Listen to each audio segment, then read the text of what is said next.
आज हम लोग बात करेंगे मेटाबॉलिज्म के ऊपर। मेटाबॉलिज्म के बारे में जानेंगे और इसके बारे में और अच्छी तरह से नॉलेज लेंगे। मेटाबॉलिज्म क्या होता है? मेटाबॉलिज्म होता है हमारे शरीर का, हम लोग जो खाना खाते हैं उसमें वो एनर्जी में कितनी कन्वर्ट करता है। जो एनर्जी में कन्वर्ट करने की जो प्रोसेस होती है हमारे फूड को, उसको हम लोग मेटाबॉलिज्म बोलते हैं। और इसकी एक और डेफिनेशन होती है, हमारे शरीर का एक कैलोरी होता है जो हम लोग रेस्ट के ऊपर बर्न करते हैं। अगर हम लोग कुछ भी काम नहीं कर रहे, अगर सिर्फ सोए पड़े हैं या सिर्फ बैठे हुए हैं, तो भी हमारे शरीर के अंग चलते रहते हैं। जैसे अंदर हमारा लीवर काम कर रहा है, हार्ट काम कर रहा है, हमारा डाइजेशन सिस्टम काम कर रहा है, दिमाग काम कर रहा है, तो वो सारी चीजें चलती रहती हैं। और वो जितनी भी कैलोरी बर्न करती हैं, जितनी भी उनको ताकत चाहिए, जितनी भी एनर्जी चाहिए, तो उसको मेटाबॉलिज्म कहते हैं। और ये नॉर्मली, अगर नॉर्मल रेंज की बात करें, तो जेंट्स के अंदर 1500 कैलोरी का होता है और लेडीज का जो मेटाबॉलिज्म होता है वो 1300 कैलोरी के आसपास होना चाहिए। तो मेटाबॉलिज्म का रोल क्या होता है, इसको समझिए आप। अगर आपका मेटाबॉलिज्म है यहाँ 1300 कैलोरी है या 1500 कैलोरी जेंट्स के अकॉर्डिंग, और अगर आप इससे ज्यादा खाना खाते हैं, इससे ज्यादा कैलोरी का फूड खाओगे और इसको बैलेंस नहीं करोगे, तो आपका वजन बढ़ने लग जाएगा। अगर आप इससे कम का खाओगे, तो आपका वजन कम होने लग जाएगा। इस चीज को समझिए। जिनका भी मेटाबॉलिज्म ज्यादा होता है, तो उनका वजन भी जल्दी कम होता है। कई लोगों का 2000 के करीब मेटाबॉलिज्म होता है, तो उनका महीने के अंदर 5-7 किलो तक वजन कम हो सकता है। और जिनका मेटाबॉलिज्म 1300-1400 कैलोरी होता है, उनका 1-2 किलो बड़ी मुश्किल से वजन कम होता है। तो इस पे ध्यान देना आपको और मेटाबॉलिज्म को बढ़ाने की कोशिश करनी है। मेटाबॉलिज्म इंपॉर्टेंट रोल प्ले करता है, क्योंकि अगर मेटाबॉलिज्म आपके समझ में आ गया, तो आप अपना वजन मेंटेन रख सकते हैं।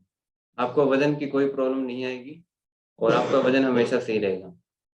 तो आपको अपना डाइट मेटाबॉलिज्म के अकॉर्डिंग बनाना है। और अगर आपका वेट लॉस स्लो हो रहा है, तो इसमें आपका मेटाबॉलिज्म भी कारण हो सकता है। उसको बढ़ाने के बारे में भी हम लोग बात करेंगे अभी।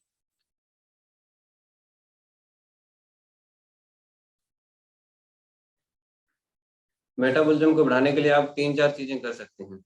उसके अंदर आता है, आप अलग अलग तरह की टी पी सकते हैं। जैसे कि ये एफ्रेश है, ये भी एक टी की फॉर्म में आता है। और ब्लैक टी होती है, ग्रीन टी होती है, और भी कई तरह की टी आती हैं जो छोटे छोटे पैकेट फॉर्म के अंदर आएगी। इसके अंदर कॉफी भी आप यूज कर सकते हैं, उसमें भी कोई प्रॉब्लम नहीं है। और उसके अंदर कैफीन होता है और उस कैफीन से आपका मेटाबॉलिज्म बढ़ता है। मेटाबॉलिज्म हमें बढ़ाना है। और हाई स्ट्रेंथ एक्सरसाइज करते हो आप, उससे भी आपका मेटाबॉलिज्म बढ़ता है।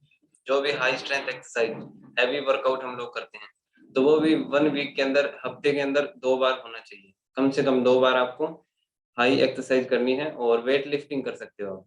वेट लिफ्टिंग किसी भी वजन को उठा के जो हम लोग एक्सरसाइज करते हैं, वो आप लोग कर सकते हैं, उससे आपका मेटाबॉलिज्म बढ़ता है। और साथ में स्लीपिंग आपकी प्रॉपर इंपॉर्टेंट रोल प्ले करती है। अगर आपकी नींद सही है, तो भी आपका मेटाबॉलिज्म सही रहेगा। और आपको ये काफी तरह के बेनिफिट दे सकते हैं।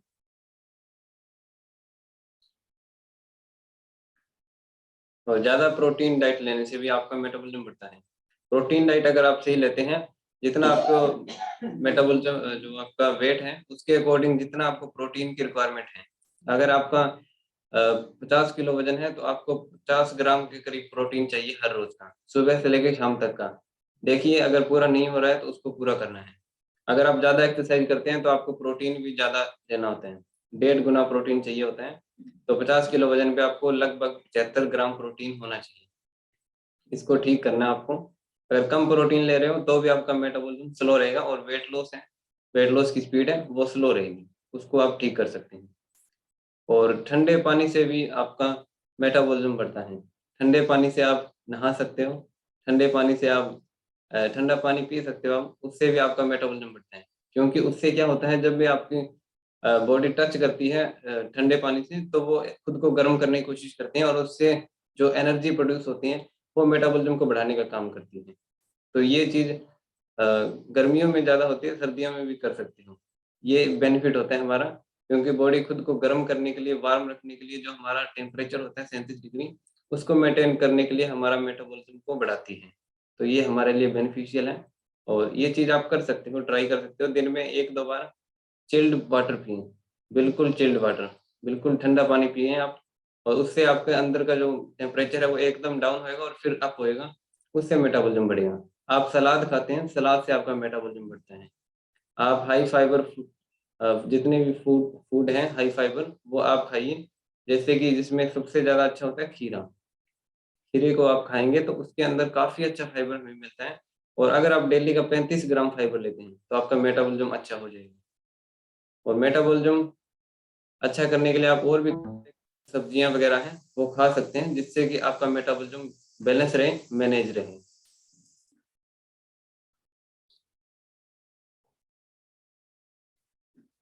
मेटाबॉलिज्म अगर आपका अच्छा हो जाता है, तो आप अपने अकॉर्डिंग वेट लॉस कर सकते हैं। आप अपने अकॉर्डिंग वेट गेन कर सकते हैं, वेट मेंटेन रख सकते हैं।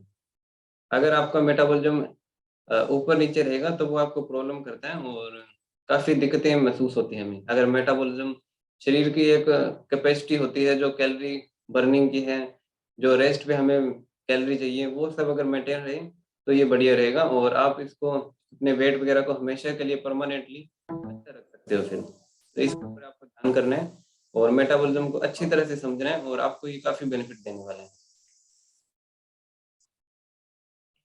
तो थैंक यू वेरी मच। आज का सेशन हम लोग यहीं तक करेंगे, हेल्थ नॉलेज सेशन।